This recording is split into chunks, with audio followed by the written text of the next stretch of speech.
All of us here at St. John's wish you and your families and your friends a very happy Easter. And of course, we encourage you to remember that Easter is a season, not only a day.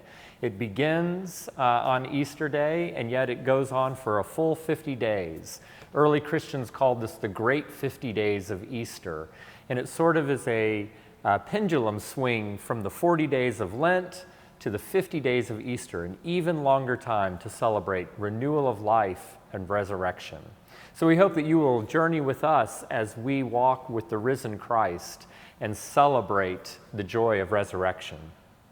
We're going to be changing our liturgy up just a little bit during the Easter season, hopefully trying to express some of that joy, that unbounded joy that we have in this season.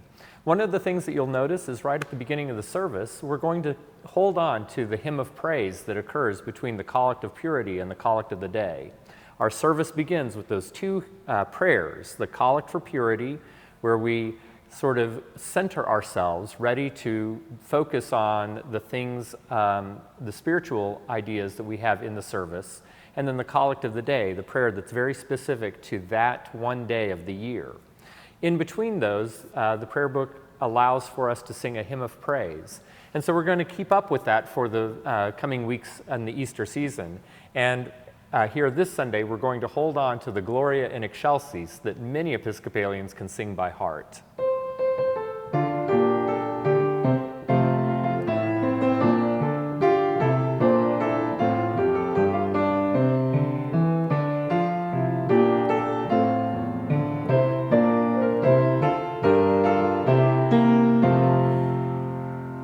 So a real rousing way to begin the service.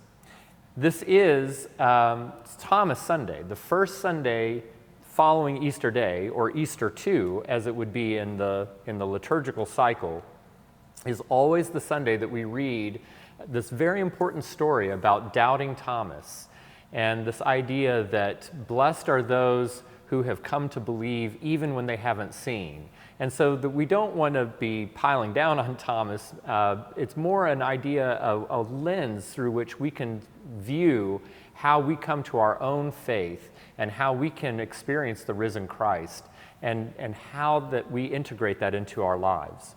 So if we back up from that hymn of praise and the Collect of Purity, right before that, we'll come in singing, "O Sons and Daughters, Let Us Sing," that tells the story of Thomas, doubting Thomas, who comes to believe after seeing the risen Christ. And this is one of our older hymns and hymn tunes.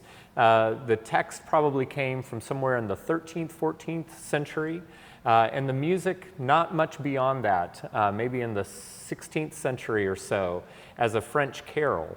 And it's a real rousing hymn that we don't get to sing more than about once a year, and yet it's a very easy melody to sing.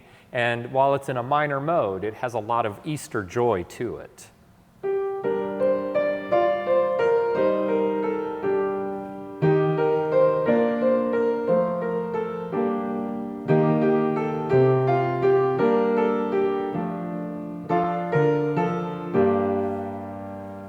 So very spirited and triumphant sounding. Again, a nice reminder that music in the minor mode does not necessarily mean sad or gloomy. At the offertory, the choir will be singing a setting of Edmund Spenser's familiar words, "Most Glorious Lord of Life." And this is a beautiful poem that talks about Easter joy and about the heart of what Easter is. And this is music that is newly composed by the contemporary American composer Gary Davison, very lovingly rendered of these loving words.